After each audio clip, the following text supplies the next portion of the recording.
কোরআনে কারীমের সূরা কাহাফের 107 নম্বর আয়াত আমি আপনাদের সামনে তেলাওয়াত করেছি।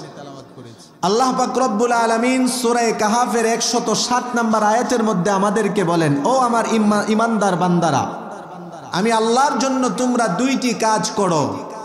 দুইটা কাজ যদি তোমরা করতে পারো, আমি আল্লাহ তোমাদেরকে জান্নাতুল ফিরদাউস দিয়ে দিব।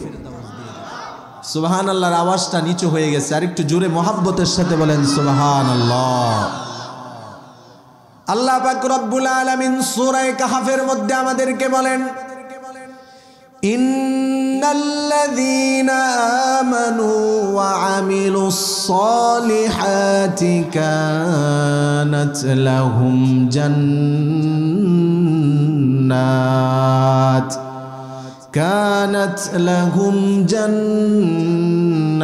জান্নাতুল ফিরদাউসি নুজুলা খালিদিনা ফিহা লা ইয়াবগুনা আনহা হিওয়ালা। আল্লাহ তাআলা বলেন, নিশ্চয়ই ওই সমস্ত লোক যারা ঈমান আনবে, এক নাম্বার কাজ হলো যারা ঈমান আনয়ন করবে, দ্বিতীয় নাম্বার কাজ হলো আমিলুস সালিহাত, ঈমান আনার পরে যারা নেক কাজ সম্পাদন করবে, আমলে সলেহ করবে। আল্লাহ তাআলা বলেন, এই দুইটা কাজ যারা করবে তাদের মেহমানদারি স্বরূপ আমি আল্লাহ জান্নাতুল ফিরদাউস দিয়ে দিব। জান্নাতুল ফিরদাউস এটা কেমন জান্নাত? আল্লাহর নবী বুখারীর বর্ণনা আমাদেরকে বলেন, ইদা সালতুমুল্লাহাল জান্নাতা ফাসআলুহুল ফিরদাউস।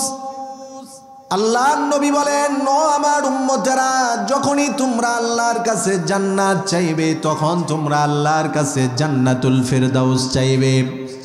জান্নাতের 8টা স্তর রয়েছে। 8 স্তরের মধ্যে সবচেয়ে উচ্চ তবকার সবচেয়ে উন্নত মানের স্তর হলো জান্নাতুল ফিরদাউস। আল্লাহর নবী বলেন, ফাইন্নাহু আওসাতুল জান্নাতি ওয়া আলাল জান্নাহ ওয়া ফাওকুহু আরশুর রহমান। জান্নাতুল ফিরদাউস সবচেয়ে উচ্চ তবকার জান্নাত। শুধুমাত্র তাই না, জান্নাতুল ফিরদাউসের উপরেই হলো আল্লাহ পাকের আরশ। বান্দা যখন ইচ্ছা করবে তখন জান্নাতের থেকে আল্লাহকে দেখতে পারবে। এজন্য আমরা জান্নাত চাই তো আল্লাহর কাছে, চাই না? আমরা আল্লাহর কাছে জান্নাত প্রতিনিয়তই চাইব। নবীজি আমাদেরকে দোয়া শিখিয়ে দিয়েছেন, ও উম্মতেরা প্রতিদিন আল্লাহর কাছে দোয়া করবে, আল্লাহুম্মা ইন্না নাসআলুকাল জান্নাতা ওয়া নাউযু বিকা মিনান নার। নবীজি আমাদেরকে দোয়া শিখিয়ে দিয়েছেন, ও আল্লাহ, আমরা আপনার কাছে জান্নাত চাই, জাহান্নাম থেকে মুক্তি চাই। এভাবে প্রতিদিন যদি আমরা আল্লাহর কাছে 3 বার দোয়া করতে পারি। তিরমিজির বর্ণনা, আল্লাহর নবী বলেন, মান সাআলাল্লাহাল জান্নাতা 3 মাররাত ফি কুল্লি ইয়াউম। প্রত্যেক দিন আল্লাহর কোনো বান্দা বান্দি যখন আল্লাহর কাছে 3 বার জান্নাত চাইবে, ক্বালাতিল জান্নাতু আল্লাহুম্মা আদখিলহুল জান্নাহ। জান্নাত যদি আমরা আল্লাহর কাছে 3 বার দৈনন্দিন চাই, নবীজি বলেন, জান্নাত আল্লাহর কাছে দোয়া করে, আল্লাহ আপনি তাদেরকে জান্নাতে ঢুকিয়ে দেন। আমরা চাইবো আল্লাহর কাছে জান্নাত, আর জান্নাতও আল্লাহর কাছে বলে, আল্লাহ আল্লাহুম্মা আদখিলহুল জান্নাহ। এই বান্দারা আপনার কাছে জান্নাত চাইছে, তাদেরকে জান্নাতে দিয়ে দেন। সুবহান। আল্লাহর নবী বলেন, ওয়ামান ইস্তাজারা মিনান নারি 3 মাররাত। দৈনন্দিন 3 বার যেই বান্দা বান্দিরা আল্লাহর কাছে জাহান্নাম থেকে পানা চাইবে, জাহান্নাম থেকে 3 বার যদি আমরা আল্লাহর কাছে পানা চাইতে পারি, আল্লাহ আপনি আমাদেরকে জাহান্নাম থেকে মুক্তি দিয়ে দেন। এভাবে যদি 3 বার আমরা প্রতিদিন আল্লাহর কাছে দোয়া করতে পারি, আল্লাহর নবী বলেন, ক্বালাতিন নারু আল্লাহুম্মা আজিরহু মিনান নার। জাহান্নামও তখন আল্লাহর কাছে দোয়া করে বলে, আল্লাহ আপনার বান্দা বান্দি জাহান্নাম থেকে বাঁচার জন্য দোয়া করেছে, তাদেরকে জাহান্নাম থেকে মুক্তি দিয়ে দেন। এজন্য জান্নাত চাওয়া দরকার আছে কিনা? জাহান্নাম থেকে বাঁচার দোয়া করা দরকার আছে কিনা? তো জান্নাত চাইবো, কোন জান্নাত চাইবো এটাও নবীজি আমাদেরকে বলে দিয়েছেন। সুবহানাল্লাহ। জান্নাতুল ফেরদাউস আল্লাহ পাক রব্বুল আলামিন দুইটা কাজের বদৌলতে আমাদেরকে দিবেন। এক নাম্বার হলো ঈমান, দ্বিতীয় নাম্বার হলো নেক আমল। আমার পূর্বে শরীফুল ইসলাম মুলাইদি ভাই ঈমান সম্পর্কে আলোচনা করেছেন। ঈমান একজন ঈমানদারের কাছে এত দামি, এত দামি। কেমন দামি চিন্তা করে দেখেন, একজন ঈমানদারের ঈমান এত দামি, এত দামি। যাররা পরিমাণ ঈমান থাকার কারণে আল্লাহ ফয়সালা হওয়ার পরেও জাহান্নাম থেকে ঈমানদারদেরকে বের করে আনবেন। সুবহান, ফয়সালা হয়ে যাবে, একদল জান্নাতি আর একদল জাহান্নামী। ফয়সালা হওয়ার পরে আল্লাহ তাআলা ফেরেশতাদেরকে বলবেন আখরিজু মিনান নার, আজকে জাহান্নাম থেকে আমার ওই বান্দাগুলোকে বের করে নিয়ে আসো। মান ক্বালা লা ইলাহা ইল্লাল্লাহ, যারা বলেছিল লা ইলাহা ইল্লাল্লাহ, সুবহানাল্লাহ।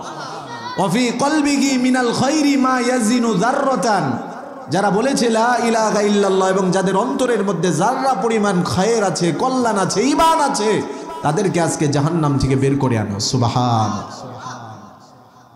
তাহলে যাররা পরিমাণ ঈমানের মূল্য আমরা বুঝতে পারলাম। যাররা পরিমাণ ঈমান থাকার কারণে ঈমানদারদেরকে আল্লাহ তাআলা জাহান্নাম থেকে বের করে আনবেন।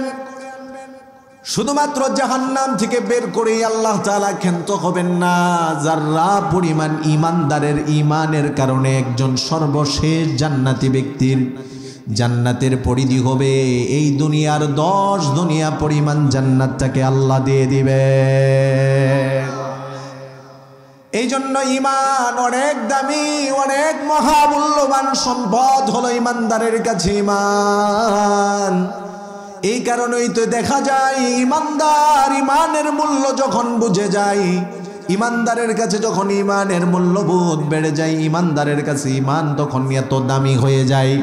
একজন ঈমানদার জীবন দিয়ে দেয়, একজন ঈমানদার জ্বলন্ত অগ্নির মধ্যে পড়ে যায়, একজন ঈমানদার জ্বলন্ত অগ্নির মধ্যে পড়ে নিজের জীবন পর্যন্ত দিয়ে দেয়। ঈমানদার ফাঁসির দড়িতে ঝুলে পর্যন্ত নিজের জীবন দিয়ে দেয়। যারা ঈমানের মূল্য বুঝে, যারা ঈমানের স্বাদ পেয়েছে, তারপরেও তারা ঈমান ছাড়ে না। বলেন ঠিক কিনা? কত অত্যাচার, জুলুম, নির্যাতন করা হয়েছে সাহাবায়ে কেরামের উপর। অত্যাচার আর নির্যাতনের স্টিম রোলার সাহাবায়ে কেরামের উপর চালানো হয়েছে। এক মুহূর্তের জন্য নবীর সাহাবীরা ঈমান ছাড়েনি। বলেন ঠিক কিনা? কেন তারা ঈমান ছাড়েনি? তারা ঈমানের মূল্য বুঝেছিল। ঈমান কত দামি, ঈমান কত মূল্যবান বস্তু, এটা তারা অনুধাবন করতে পেরেছিল। আল্লাহর নবীর সাহাবী হযরতে খাব্বাব রাদিয়াল্লাহু তাআলা আনহু জ্বলন্ত কয়লাগুলো জ্বলে জ্বলে উনার পিঠের ভিতরে ঢুকে গিয়েছে। এত অত্যাচার নির্যাতন হযরতে খাব্বাবের উপর করা হয়েছে। জ্বলন্ত কয়লা জ্বালিয়ে কয়লার উপর রেখে হযরতে খাব্বাবকে জুড়ে চাপ দেওয়া হয়েছে। বুকের উপর পাথর রেখে চাপা দেওয়া হয়েছে। নিজ দিক দিয়ে জ্বলন্ত কয়লাগুলো পিঠের ভিতর ঢুকে গিয়েছে। জ্বলন্ত কয়লাগুলো ঢুকার কারণে চামড়া খসে খসে পড়েছে, গোশত খসে খসে পড়েছে। তারপরেও হযরতে খাব্বাব এক মুহূর্তের জন্য ঈমান ছাড়েনি। বলেন আল্লাহু আকবার। আমিরুল মুমিনিন খলিফাতুল মুসলিমিন ওমর রাদিয়াল্লাহু তাআলা আনহু একদিন বললেন, ও ভাই খাব্বাব, ইসলাম ধর্ম গ্রহণ করার কারণে, ঈমান আনার কারণে আপনার উপর যেই জুলুম, অত্যাচার আর নির্যাতনের স্টিম রোলার চালানো হয়েছে, দু একটা ঘটনা আপনি আমাদেরকে বলেন। আপনার জবান থেকে ঘটনাগুলো শুনে আমরা আমাদের ঈমান তাজা করি। খাব্বাব রাদিয়াল্লাহু তাআলা আনহু চিৎকার মেরে বললেন, আমিরুল মুমিনিন খলিফাতুল মুসলিমিন, আমি খাব্বাবের উপর যে পরিমাণ জুলুম, অত্যাচার, নির্যাতন করা হয়েছে এগুলো বলে শেষ করা যাবে না। তবে আমার শরীরটা যদি দেখিয়ে দিই তাহলে আপনি হয়তো কিছুটা বুঝতে পারবেন। নিজের শরীর থেকে চাদরটা সরিয়ে দিলেন। হযরতে খাব্বাবের দেহটা দেখে, শরীরটা দেখে আমিরুল মুমিনিন আশ্চর্য হয়ে বসা থেকে দাঁড়িয়ে গেলেন। হযরত ওমর রাদিয়াল্লাহু তাআলা আনহু প্রশ্ন করলেন, ও ভাই খাব্বাব,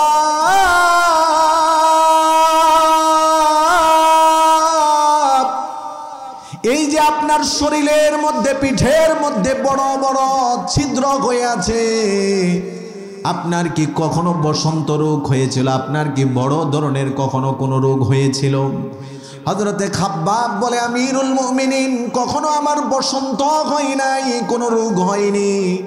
আমার পিঠের মধ্যে বড় বড় ছিদ্র দেখতেছেন, এগুলোর কারণ হলো আমি যখন ঈমান এনেছি, ইসলাম ধর্ম গ্রহণ করেছি, কাফের মুশরিকরা আমাকে অনেক নির্যাতন করেছে, তারপরেও ঈমান ছাড়িনি। এক পর্যায়ে জ্বলন্ত কয়লা জ্বালিয়ে কয়লার উপর রেখে আমাকে চাপ দিয়েছে, আমার পিঠের মধ্যে কয়লাগুলো ঢুকে গিয়েছে। আমার পিঠের যে ছিদ্রগুলো দেখতে পাচ্ছেন, এগুলো হলো সেটার প্রমাণ। আমিরুল মুমিনিন খলিফাতুল মুসলিমিন হযরতে খাব্বাবের কোমরের দিকে তাকিয়ে দেখলেন কোমরটা একেবারেই চিকন, কোমরের মধ্যে কোনো গোশত নেই, কোনো গোশত নেই, একেবারে হাড্ডির উপর পাতলা চামড়ার আবরণ পড়ে আছে। হযরতে ওমর প্রশ্ন করলেন, আপনার কোমরের এই অবস্থা কেন?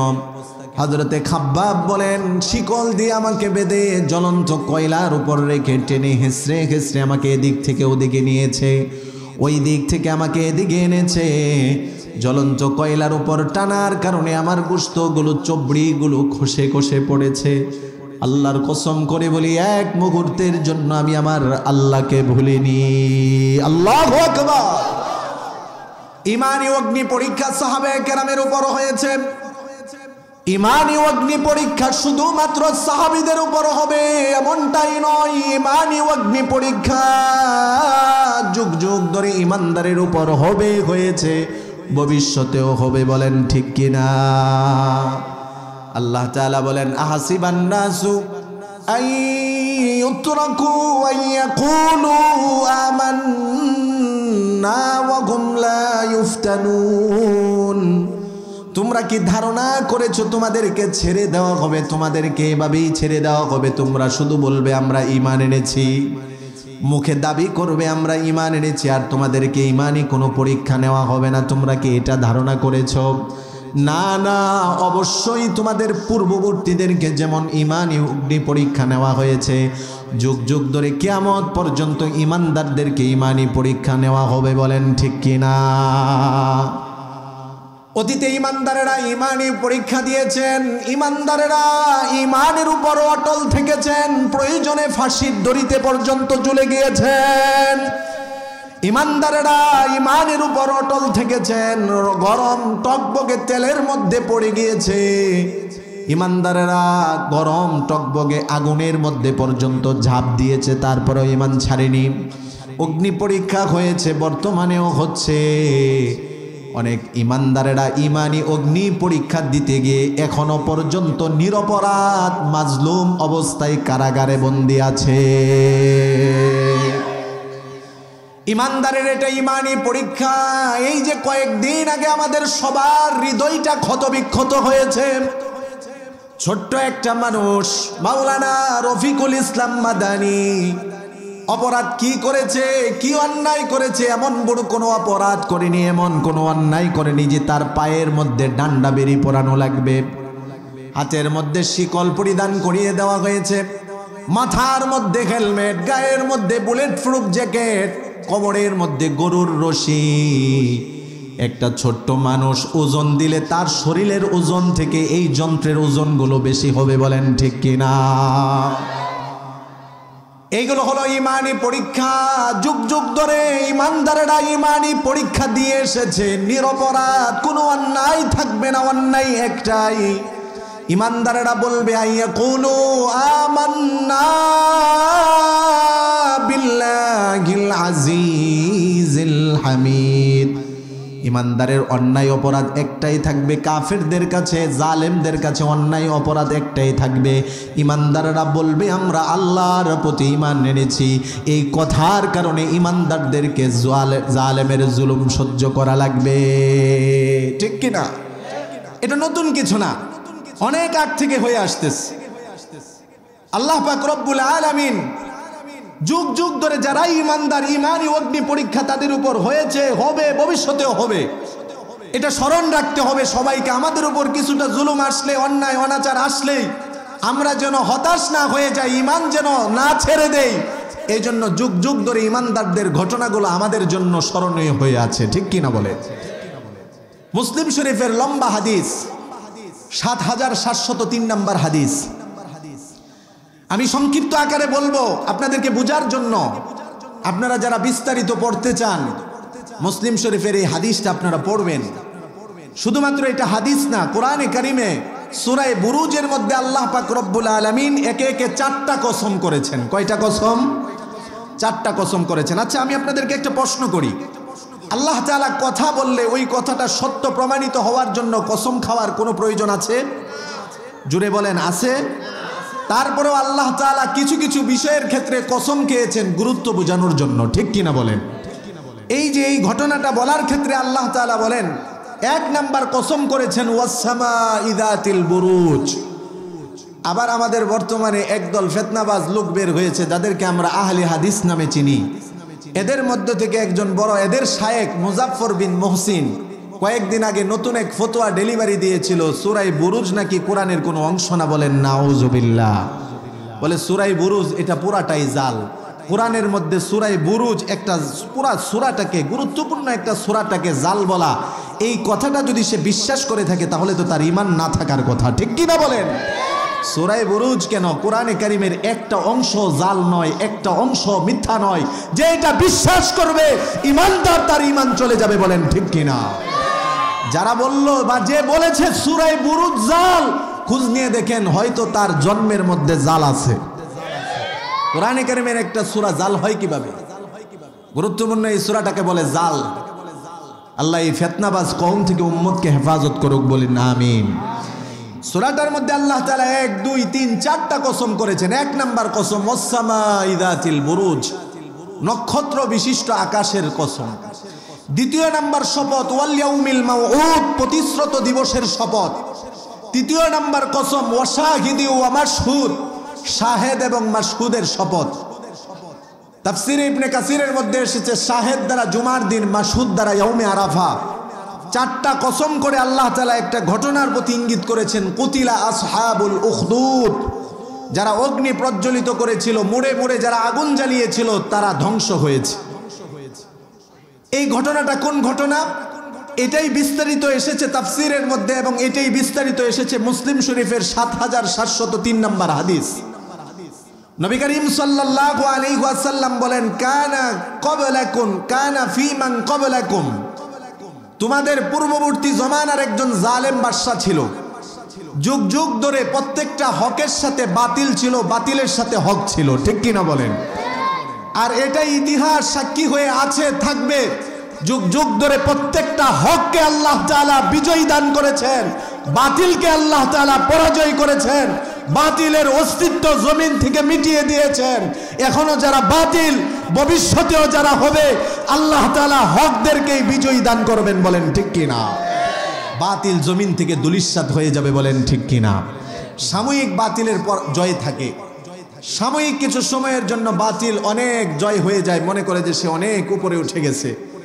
বাতিল সাময়িক সময়ের জন্য, হক নিস্তব্ধ থাকে, কিন্তু একটা সময় যখন হকের দলেরা ধৈর্য ধারণ করে, আল্লাহ তাআলা এই ধৈর্যের কারণে জালেমের জুলুম যখন সহ্য করে, হককে আল্লাহ তাআলা বিজয় দান করে দেন, ঠিক কিনা? রাত্রি যত গভীর হয়, প্রভাত হওয়ার তত কাছাকাছি হয়। বলেন ঠিক কিনা?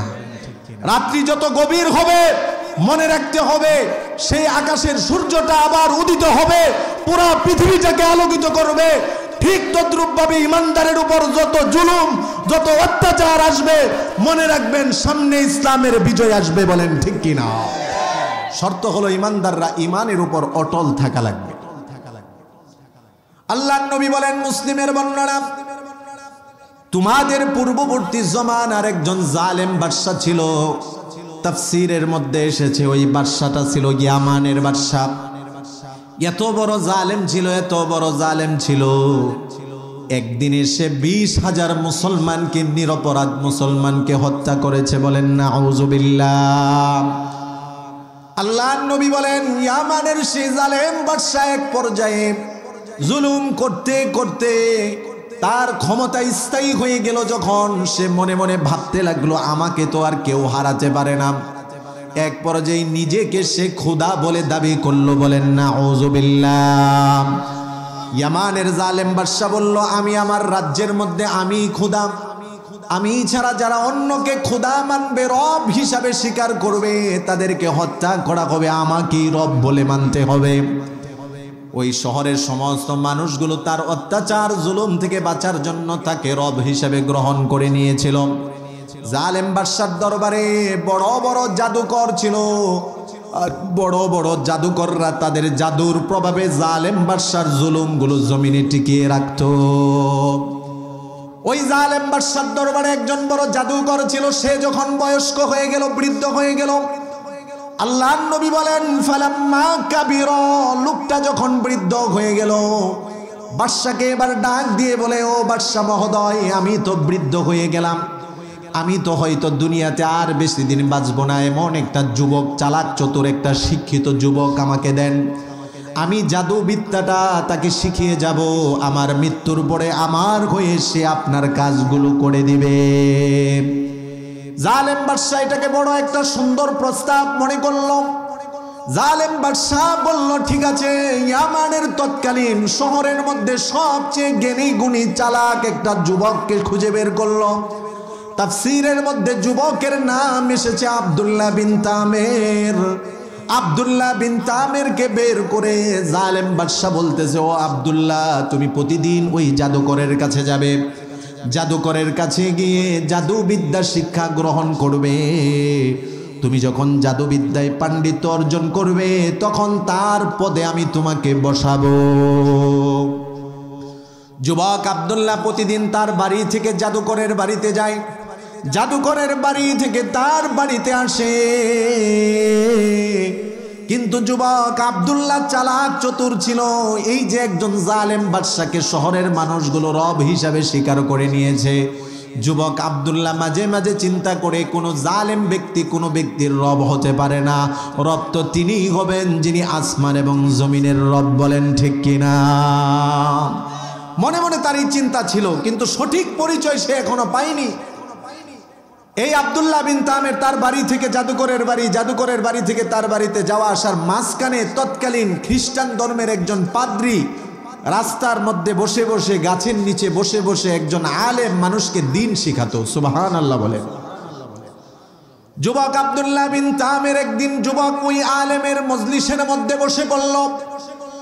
আলেমের মজলিসের মধ্যে বসে যুবক আব্দুল্লাহ আলেমের মুখ থেকে সুন্দর সুন্দর কথাগুলো, নসিহত আর উপদেশগুলো শুনতে লাগলো। এক পর্যায়ে যুবকের কাছে বড় ভালো লাগলো যে না, আলেমের কথাগুলো খুব সুন্দর, খুব দামি এবং যুক্তিসঙ্গত কথা। প্রতিদিন জাদুকরের কাছে যাওয়ার পথে আলেমের কাছে সময় দিয়ে তারপরে জাদুকরের কাছে যেত। একদিন কথা শুনতে শুনতে আলেমের প্রতি আসক্ত হয়ে আলেম যেই ধর্মে আছে সেই ধর্মটাকে পছন্দ করে যুবক আব্দুল্লাহ আলেমের হাতে হাত রেখে কালিমা পড়ে মুসলমান হয়ে গেল। তবে আলেম বলতেছে, আব্দুল্লাহ, জালেমের শাসন চলতেছে, জালেম বাদশা তো বলেছে তাকে ব্যতীত অন্য কাউকে রব বলে মানলে সে হত্যা করবে। আমিও তো আমার ইমানটা গোপন রেখেছি, তুমিও প্রকাশ করো না, তোমার ইমানটা সাময়িকের জন্য গোপন রেখো। আব্দুল্লাহ তার ইমানটা সাময়িক সময়ের জন্য গোপন রাখলো, কিন্তু তার মনের মধ্যে একটা কৌতূহল, আসলেই কি আমি যেই ধর্ম গ্রহণ করেছি এটাই সত্য, নাকি জালেম বাদশা সত্য, জাদুকর সত্য? একদিন পরীক্ষা সত্য যাচাইয়ের জন্য সামনে একটা সুবর্ণ সুযোগ চলে আসলো। মুসলিমের হাদিস, আল্লাহর নবী বলেন, ওই জালেম বাদশার দরবার থেকে যুবক আব্দুল্লাহ বের হয়ে যখন জাদুকরের কাছে যায়, জাদুকরের কাছে যাওয়ার পথে মাঝখানে দেখলো বিদাব্বাতিন আযীমাতিন, বিশাল দেহের অধিকারী একটা প্রাণী রাস্তার মধ্যে বসে আছে, রাস্তার পথ আটকিয়ে আছে। এই প্রাণীর ভয়ে সমস্ত মানুষগুলো ঘরের মধ্যে গিয়ে সবাই আশ্রয় নিয়েছে। যুবক আব্দুল্লাহ মনে মনে চিন্তা করলো, এতদিন দোদুল্যমান ছিলাম আলেম সত্য নাকি জালেম বাদশা সত্য, আজকে প্রমাণিত হয়ে যাবে। এই আব্দুল্লাহ বিন তামির ছোট্ট একটা পাথর হাতের মধ্যে নিল, আল্লাহর কাছে দোয়া করে বলে, আল্লাহুম্মা ইন কানা আমরুর রাগিবি আহাব্বা ইলাইকা মিন আমরিস সাহিরি। ছোট্ট একটা পাথরের কণা হাতের মধ্যে নিয়ে আল্লাহর কাছে দোয়া করে বলে, আল্লাহ জাদুকরের চেয়ে যদি ওই আলেমের ধর্মটা, আলেমের দিনটা আপনার কাছে সত্য হয়, ফাকতুলহু হাদিহি দাব্বা, তাহলে ছোট্ট পাথরের দ্বারা ওই প্রাণীটাকে আপনি মেরে ফেলেন। এই কথা বলে ছোট্ট পাথরটা বিশাল বড় প্রাণীর গায়ের মধ্যে যখন নিক্ষেপ করলো, ছোট্ট পাথরের আঘাতে প্রাণীটা মারা গেল। যুবক আব্দুল্লাহর মনের মধ্যে এবার দৃঢ় বিশ্বাস হয়ে গেল, ইয়াকিন হয়ে গেল। আব্দুল্লাহ এবার বুঝে নিল, না না, জালেম বাদশা হলো মিথ্যা, জাদুকর হলো মিথ্যা, একমাত্র সত্য ধর্ম আলেমের ধর্ম, যার হাতে হাত রেখে কালিমা পড়ে আমি মুসলমান হয়েছি, তার ঈমান এবার আরো পাকাপোক্ত হয়ে গেল, মজবুত হয়ে গেল। শহরের চতুর্দিকে সংবাদটা ছড়িয়ে পড়ল। বিশাল বড় প্রাণীর ভয়ে মানুষ ঘরের মধ্যে আশ্রয় গ্রহণ করেছিল। ছোট্ট একটা পাথরের দ্বারা আব্দুল্লাহ ওই প্রাণীটাকে মেরে ফেলেছে। শহরের মানুষ বলা বলি করতে লাগলো, আব্দুল্লাহ তো বড় জাদুকর হয়ে গিয়েছে। মূলত কিন্তু আব্দুল্লাহর জাদুর প্রভাবে প্রাণীটা মরেনি, বরং আল্লাহ আব্দুল্লাহর দোয়ার কারণে প্রাণীটাকে মেরে ফেলেছে। ঠিক কি না? কিন্তু ওই যে জ্বরে বক মরে ফকিরের কেরামতি বাড়ে। মানুষ মনে করেছে যে আব্দুল্লাহ তো জাদু শিখতে যায়, হয়তো জাদুবিদ্যায় সে পাণ্ডিত্য অর্জন করেছে, যার কারণে সে ছোট্ট একটা পাথর দ্বারা হয়তো সে বিশাল বড় প্রাণীটাকে সে মেরে ফেলেছে। আলেম যখন শুনতে পেল সত্য আব্দুল্লাহ তার ছোট্ট আঘাতের দ্বারা, পাথরের আঘাতের দ্বারা বড় প্রাণীটাকে মেরে ফেলেছে, আলেম এবার বলল, আব্দুল্লাহ তোমার ঈমান তো আমার ঈমান থেকে পাকাপোক্ত হয়ে গিয়েছে। কখনো কখনো উস্তাদ থেকে শাগরেদ বড় হয়ে যায়, কখনো কখনো যার থেকে ঈমান গ্রহণ করা হয় তার ঈমান থেকে যে গ্রহণ করেছে তার ঈমান অনেক পাকাপোক্ত হয়ে যায়। ঠিক কিনা বলেন? কারণ ঈমানি পরীক্ষা যার মধ্যে যত আসবে তার ঈমান তত বেশি বাড়তে থাকবে। স্বর্ণকার যেমনি ভাবে আগুনের মধ্যে পুড়ে পুড়ে স্বর্ণের খাদ দূর করে খাঁটি স্বর্ণ বের করে, প্রকৃত ইমানদারদেরকে বিভিন্ন বিপদ আপদ মুসিবত দিয়ে আল্লাহ তাআলা ইমানদারদেরকে খাঁটি ইমানদার হিসাবে পরিণত করেন। ঠিক কি না? এবার ওই আলেম বলতেছে, আব্দুল্লাহ তোমার ঈমান তো আমার ঈমান থেকে পাকাপোক্ত হয়েছে, তুমি এবার সাবধানী থেকো, কেননা যুগ যুগ ধরে হয়ে আসতেছে যার ঈমান যত বেশি মজবুত তার উপর পরীক্ষাও তত বেশি কঠিন। ঠিক কিনা? তো আব্দুল্লাহ বিন তামিরকে এবার আলেম বলল, আব্দুল্লাহ সাবধানে থেকো। কিন্তু সংবাদটা শহরে ছড়িয়ে পড়ার কারণে দেখা গেল শহরের দূর দূরান্ত থেকে অন্ধ ব্যক্তিরা, জন্মান্ধ ব্যক্তিরা আব্দুল্লাহর কাছে আসে, আব্দুল্লাহ তুমি তো অনেক বড় জাদুকর হয়েছো, আমাদের চোখটা ভালো করে দাও। দূর দূরান্ত থেকে কুষ্ঠরোগীরা এসে বলে, আব্দুল্লাহ তুমি তো বড় জাদুকর, আমাদের কুষ্ঠরোগ ভালো করে দাও। বিভিন্ন রোগে আক্রান্ত ব্যক্তিরা আসে, আব্দুল্লাহ আমাদেরকে ভালো করে দাও। আমি কিন্তু কোনো কিচ্ছা কাহিনী বলতেছি না, মুসলিম শরীফের হাদিস বলতেছি, মনে আছে তো কথাটা? যুবক আব্দুল্লাহ বিন তামির মনে মনে ভাবলো, এটাই তো একটা দাওয়াত দেওয়ার সুবর্ণ সুযোগ। রোগীদেরকে আব্দুল্লাহ বিন তামির বলে, লা আশফি আহাদান, আমি কাউকে সুস্থ করি না, ইন্নামা ইয়াশফি আল্লাহ, আল্লাহই সুস্থ করেন, আল্লাহই ভালো করেন, আমি তোমাদেরকে সুস্থ করতে পারবো না। ফাইন আনতা আমানতা বিল্লাহ, যদি তোমরা আল্লাহর প্রতি ঈমান আনো, ফাদাউতুল্লাহ, আমি আল্লাহর কাছে দোয়া করব, ফাশাফাকাল্লাহ, আল্লাহ তাআলা তোমাদের রোগ থেকে তোমাদেরকে মুক্তি দান করে দিবেন। রোগীরা আল্লাহর প্রতি ঈমান আনার পরে যুবক আব্দুল্লাহ রোগীদের জন্য দোয়া করে। জন্মান্ধ ব্যক্তিদের চোখের মধ্যে হাত বুলিয়ে আব্দুল্লাহ দোয়া করে, আল্লাহ জন্মান্ধ ব্যক্তিদের জন্মান্ধ আপনি দূর করে দেন। আল্লাহ তাআলা তার দোয়া কবুল করে সে তার চোখের মধ্যে দৃষ্টি ফিরে পায়। সুবহানাল্লাহ। কুষ্ঠরোগীদের রোগ ভালো হয়ে যায়। এভাবে সংবাদটা ছড়িয়ে পড়তে লাগলো। ওই বাদশার একজন বড় মন্ত্রী ছিল, সেও অন্ধ ছিল, সে যখন শুনতে পেল রাজ্যের মধ্যে, রাষ্ট্রের মধ্যে একজন যুবক অন্ধদেরকে ভালো করতেছে, ওই জালেম বাদশার মন্ত্রী অনেকগুলো হাদিয়া তোহফা নিয়ে আব্দুল্লাহ বিন তামেরের কাছে গেল। যাওয়ার পরে বলে, আব্দুল্লাহ সব হাদিয়াগুলো তোমার, আমি মন্ত্রীর চোখটাকে ভালো করে দাও। যুবক আব্দুল্লাহ বিন তামের মন্ত্রীকে বলে, লা আশফি আহাদা ইন্নামা ইয়াশফি আল্লাহ, আমি কাউকে ভালো করি না, সুস্থ করি না, যিনি ভালো করার তিনি কে? সবাই জুড়ে বলতে হবে, তিনি কে? আমাদেরকে সুস্থ রাখার মালিক কে? অসুস্থ দেওয়ার মালিক কে? ক্ষমতা দেওয়ার মালিক কে? ক্ষমতা নেওয়ার মালিক কে? সুস্থতা দেওয়ার মালিক কে? সবাই জুড়ে আওয়াজে বলেন, আমাদের রিজিকের মালিক কে? যুবক আব্দুল্লাহ বিন তামের এবার মন্ত্রীকে বলে, যদি ঈমান আনেন তাহলে আল্লাহর কাছে দোয়া করব, আল্লাহ আপনাকে ভালো করবে, আমি কোনো কিছু পারি না, আমি ভালো করতে পারবো না।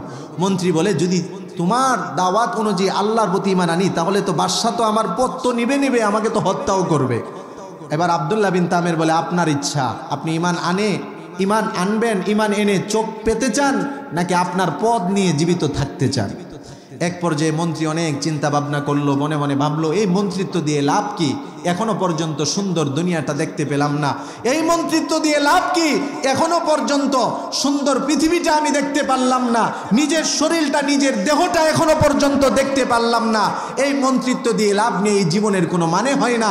আল্লাহর প্রতি ঈমান আনলাম, তুমি দোয়া করো আল্লাহ যেন আমার দৃষ্টিশক্তি ফিরিয়ে দেন। সুবহান। মন্ত্রী যখন ঈমান আনলো, যুবক আব্দুল্লাহ আল্লাহর কাছে দোয়া করল, আল্লাহ আপনি মন্ত্রী, আপনার উপর ঈমান এনেছে, আপনি তার দৃষ্টিশক্তি ফিরিয়ে দেন। দোয়া করার সাথে সাথে চোখের মধ্যে হাত বুলিয়ে দিল। যুবক আব্দুল্লাহ হাতটা সরাতে দেরি হলো, অন্ধ মন্ত্রীর দৃষ্টিশক্তি আসতে দেরি হলো না। এবার মন্ত্রীর ঈমানও পাকাপুক্ত হয়ে গেল। না, এতদিন ভুলের মধ্যে ছিলাম, কেননা যদি জালেম বাদশাহ আমাদের রব হতো, তার কত উপকার আমি করলাম, তার নেতৃত্বে মন্ত্রিত্বে থেকে তার কত কাজ আমি করে দিলাম। সেই যদি রব হতো তাহলে তো এতদিনে আমার দৃষ্টি ফিরিয়ে দিতে পারতো। যেহেতু আমার দৃষ্টি আল্লাহ ফিরিয়ে দিয়েছে, এই জালেম আমাদের রব না, যিনি আমাদের রব, যে আমাদের রব তিনি হলেন আল্লাহ। এবার মন্ত্রী প্রতিদিনের মতো রাজ দরবারে যায়, অন্ধ ব্যক্তি রাজ দরবারে যায়, মানুষ তাকে হাতে ধরে তার চেয়ারের মধ্যে, তার মন্ত্রিত্বের মধ্যে বসিয়ে দেয়। কিন্তু পরের দিন যখন চক্ষুর দৃষ্টিশক্তি ফিরে পেল, এবার ওই মন্ত্রী আর অন্ধের মতো চলে না, নিজে হেঁটে নিজের যখন সিংহাসনে বসে যায়, নিজের চেয়ারে যখন বসে যায়, বাদশা এবং রাজ দরবারের সবাই দেখে আশ্চর্য হয়ে গেল। বাদশা এবার, জালেম বাদশা এবার মন্ত্রীকে প্রশ্ন করলো, মান রদ্দা বাসরক, ও মন্ত্রী, কে তোমার দৃষ্টিশক্তি ফিরিয়ে দিল? মন্ত্রী বলে, রব্বি, আমার রব। বাদশা মনে করলো নিজের ব্যাপারে বলতেছে, বাদশাও সবাইকে বলতেছে, দেখো আমি বাদশা তার দৃষ্টিশক্তি ফিরিয়ে দিয়েছি। মন্ত্রী বলল, ওই জালেম, তুমি আমার রব নয়, আমার আল্লাহ আমার দৃষ্টিশক্তি ফিরিয়ে দিয়েছেন। জালেম বাদশা এবার মন্ত্রীকে বলে, আলাকা রব্বুন গৈরি, আমি ছাড়া কি তোমার কোনো রব আছে? এবার মন্ত্রী বলতেছে, তুমি কোনো রব নয়, তুমি একজন জালেম ব্যক্তি, বরং আমার রব তিনি, যিনি আসমান জমিনের রব। এবার চিন্তা করে দেখেন, যে জালেম বাদশা নিজের রুবুবিয়ত টিকিয়ে রাখার জন্য 20,000 মুসলমান হত্যা করে, সেই কথা শোনার পরে কি ঠিক থাকবে? মাথা নষ্ট হয়ে গেছে। কি ব্যাপার, এই নতুন রবের পরিচয় মন্ত্রী কোথা থেকে পেল? মুসলিমের বর্ণনা, ফাখাযাহু ফালাম ইয়াজাল ইউআযিবুহু হাত্তা দাল্লা আলাল গুলাম। মন্ত্রীকে জালেম বাদশা বন্দী করে জুলুম, অত্যাচার, নির্যাতন করা হলো। এক পর্যায়ে মন্ত্রী জুলুম অত্যাচার নির্যাতন সহ্য না করতে পেরে ওই বালকের কথা বলে দিল, আব্দুল্লাহ বিন তামেরের কথা বলে দিল। আব্দুল্লাহ বিন তামেরকে বন্দি করে আনা হলো। জালেম বাদশাহ আব্দুল্লাহ বিন তামেরকে বলে, ও আব্দুল্লাহ, তুমি তো অনেক বড় জাদুকর হয়ে গিয়েছ, অন্ধ মন্ত্রীর দৃষ্টিশক্তি ফিরিয়ে দিয়েছ, তুমি নাকি কুষ্ঠ রোগীদেরকে ভালো করো। আব্দুল্লাহ বিন তামের বলে, আল্লাহর কসম, লা ইয়াশফি আহাদা ইন্নামা ইয়াশফি আল্লাহ। আল্লাহু আকবার বলেন। আব্দুল্লাহ বিন তামের জালেম বাদশার সামনে বলে যে, আমি কোনো জাদুর আমার এখানে কিছুই নেই, আমি কিছুই করি না, সব যিনি করেন তিনি কে? এবার আব্দুল্লাহ বিন তামেরকেও গ্রেফতার করা হলো। ফালাম ইয়াজাল ইউআযিবুহু হাত্তা দাল্লা আলার রাগিব। আব্দুল্লাহ বিন তামেরকেও মারা হলো, অত্যাচার শুরু করা হলো। আব্দুল্লাহ বিন তামেরের উপর অত্যাচার করতে করতে এক পর্যায়ে আব্দুল্লাহ বিন তামের ওই আলেমের কথা বলে দিল যে, আমি আলেমের থেকেই রবের পরিচয় পেয়েছি। আলেমকে জালেম বাদশাহ বন্দি করে আনলো। বন্দি করে আনার পরে মন্ত্রীকে এবার বলতেছে, ও মন্ত্রী, তোমাকে আমি আমার পদ দিয়েছি অন্ধ থাকা সত্ত্বেও, এখনো সময় আছে, ঈমান ছেড়ে দাও, তোমাকে তোমার পদে বহাল রাখবো। শুধুমাত্র তাই না, আগের থেকে আরো বড় মন্ত্রিত্ব দিব। কিন্তু আগের জমানার ইমানদাররা, ইমানের মূল্য তাদের কাছে মন্ত্রিত্বের পদের চেয়ে বেশি ছিল। ইমানদারদের কাছে ইমানের মূল্য প্রধানমন্ত্রীর পদের চেয়ে বেশি ছিল। ইমানদারদের কাছে ইমানের মূল্য পুরা পৃথিবীর সম্পদের চেয়ে বেশি ছিল। এই কারণে পুরা পৃথিবীর সম্পদও তাদের পায়ের সামনে আনা হলে ইমানদারেরা এক মুহূর্তের জন্য ইমান ছাড়ত না। মন্ত্রী বলে, মন্ত্রিত্ব দরকার নেই, যে আল্লাহর পরিচয় পেয়েছি এটাই যথেষ্ট। আল্লাহু আকবার বলেন। জালেম বাদশার সাথে সাথে একটা করাত আনলো। করাত এনে মন্ত্রীর মাথার মধ্যে রেখে জীবিত অবস্থায় মন্ত্রীকে দ্বিখণ্ডিত করে দিল। মন্ত্রী তার জীবনটা দিয়ে দিল, তারপরও আল্লাহর উপর ঈমান ছাড়েনি। আল্লাহু আকবার বলেন। এই দৃশ্যটা স্বচক্ষে আলেমও দেখেছে, আব্দুল্লাহ বিন তামেরও দেখেছে। এবার আলেমের পালা। জালেম বাদশাহ ওই আলেমকে বলে, আলেম, এখনো সময় আছে, নিজের ধর্ম বাদ দিয়ে আমার রুবুবিয়ত তুমি মেনে নাও, স্বীকার করে নাও। আলেম বলে, আমার কাছ থেকেই তো তারা ঈমানের দাওয়াত গ্রহণ করেছে, আমার কাছ থেকে গ্রহণ করার কারণে যদি তারা জীবন দিতে পারে, দ্বিখণ্ডিত হতে পারে, ঈমান না ছাড়ে, আমি আলেম কিভাবে ঈমান ছেড়ে দেই? আমিন। আলেম বলে, না, ঈমান ছাড়বো না। করাত এনে দ্বিখণ্ডিত করে দিয়ে আলেমকেও হত্যা করা হলো। এখন কার পালা? যুবক আব্দুল্লাহ বিন তামেরের পালা। বুঝতেছেন? কথা বোঝা যাচ্ছে তো? যুবক আব্দুল্লাহ বিন তামেরের পালা এবার আসলো। আব্দুল্লাহ বিন তামেরকে বাদশা বলল, ও আব্দুল্লাহ, তুমি একজন যুবক, তোমাকে দিয়ে ভবিষ্যতে আমার অনেক কাজ হবে। কেননা যুবকদের দ্বারা যে পরিবর্তন হয়, বৃদ্ধদের দ্বারা, মুরব্বীদের দ্বারা এই পরিবর্তন কখনো সম্ভব নয়, ঠিক কিনা? যুবক তার যৌবনকাল আল্লাহর কাছে এত দামি, এত দামি, বৃদ্ধকালের ইবাদতের চেয়ে, শিশুকালের এবং নাবালকের ইবাদতের চেয়ে, যুবক হওয়ার আগের ইবাদতের চেয়ে আল্লাহর কাছে সবচেয়ে প্রিয় হলো যৌবনকালের ইবাদত, ঠিক কিনা বলে? যুবকরা অনেক সময় এমন পরিবর্তন আনতে পারে যেটা বৃদ্ধরা সবাই মিলেও আনতে পারে না। কথা বলেন ঠিক কিনা? এই জন্য যুবককে ভালো মনে করে, যুবকের ভবিষ্যৎ অনেক উজ্জ্বল হবে এবং তার দ্বারা আমি উপকৃত হব, এটা মনে করে জালেম বাদশা বলল, তোমাকে দিয়ে অনেক কাজ হবে আমার, এখনো সময় আছে, তুমি ঈমান ছেড়ে দাও। কিন্তু আব্দুল্লাহ বিন তামের বলে, না, কখনো সম্ভব না। জালেম বাদশা এবার একটা সেনাবাহিনীর টিম তৈরি করলো। যাও যাও, পাহাড়ের চূড়ায় আব্দুল্লাহ বিন তামেরকে নিয়ে যাবে। পাহাড়ের উপরে উঠানোর পরে আব্দুল্লাহকে ঈমান ছাড়ার জন্য প্রস্তাব করবে। যদি ছাড়ে তাহলে ছাড়লো, না ছাড়লে তাকে পাহাড় থেকে ফেলে দিবে। সেনাবাহিনীরা আব্দুল্লাহকে পাহাড়ের চূড়ায় নিয়ে গেল।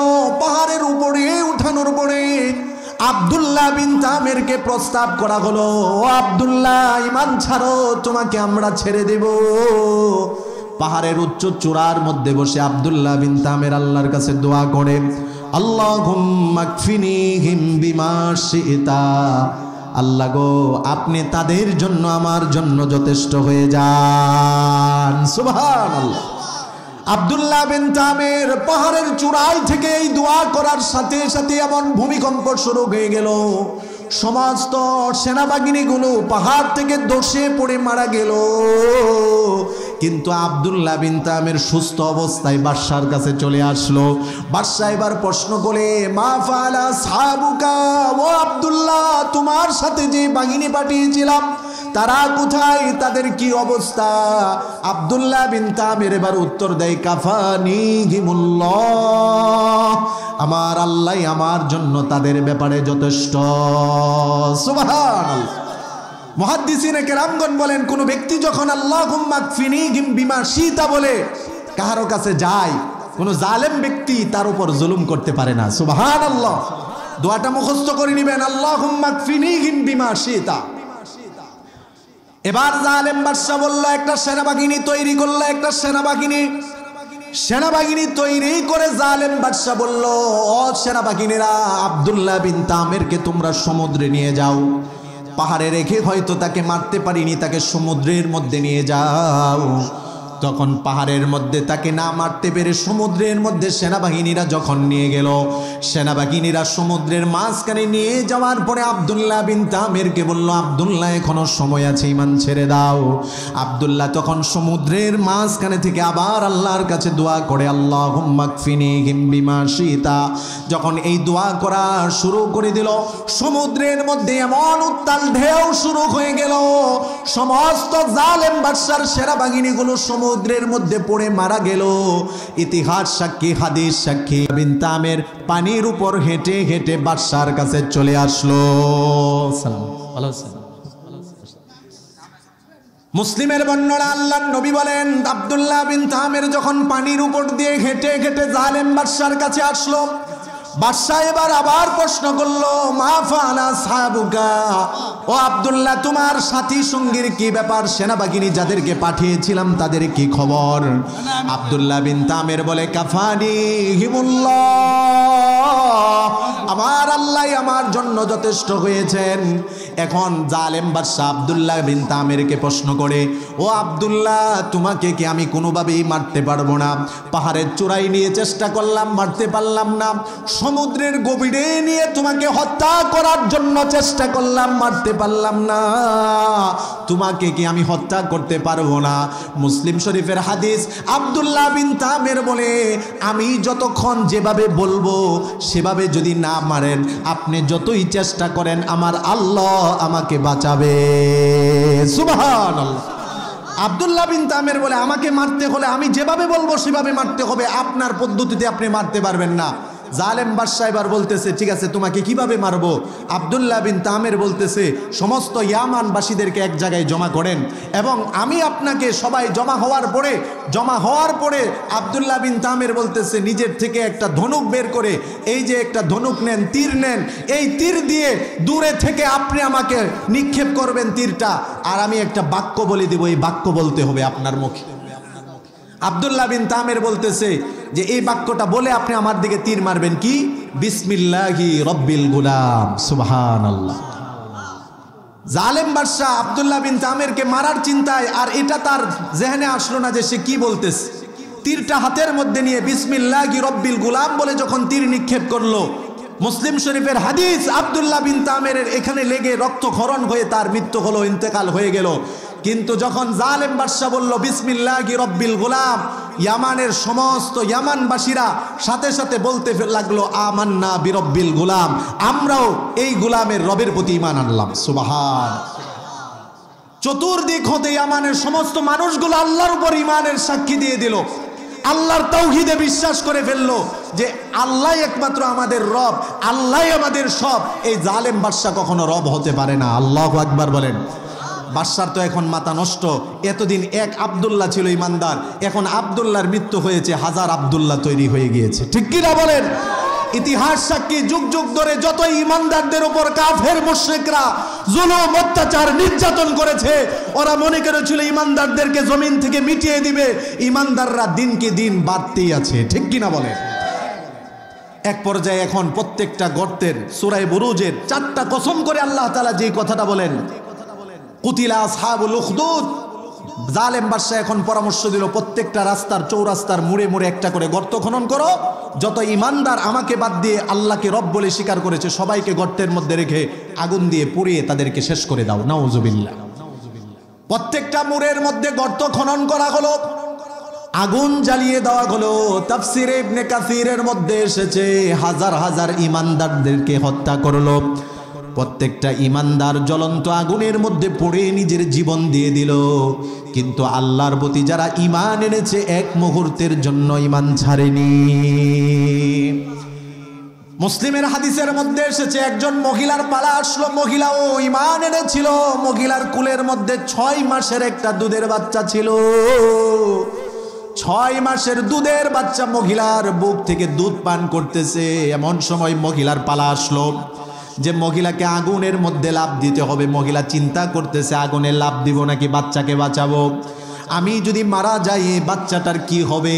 বাচ্চার যখন চিন্তা ভাবনা করতেছে আগুনে লাফ দিবে কিনা দুদুল্যমানের মধ্যে আছে। মুসলিমের হাদিস, ছোট্ট 6 মাসের বাচ্চার জবান আল্লাহ খুলে দিল। বড় আশ্চর্যের বিষয়, ছোট্ট 6 মাসের বাচ্চা কি কখনো কথা বলে?